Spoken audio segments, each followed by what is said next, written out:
So, dahil nga mag-iihaw tayo ng inihaw na baboy, syempre kailangan natin ng pang brush. Pero, bibili pa ba ako? Wala ako nun.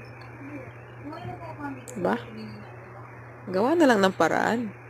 So, ito na nga, kumuha ko ng ilang piraso ng dahon ng pinya para gawing brush. Iniwan ko siya ng yan, pa ganyan, pa strips. Tapos, nang iwan ako ng 1 inch sa taas. Yan yung, dyan ko ilalagay yung stick. Saka ko siya tatalian. Yan.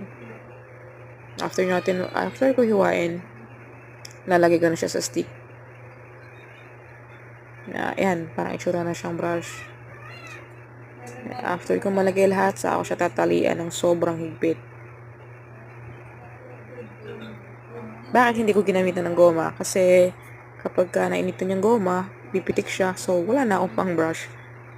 So, ito, kahit mainitan siya, hindi siya basta-basta mapipigtas. So, safe tayo.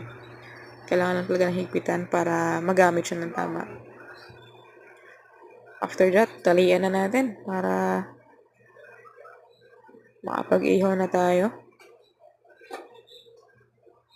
Ayun. So, may brush na tayo. Alright. All goods.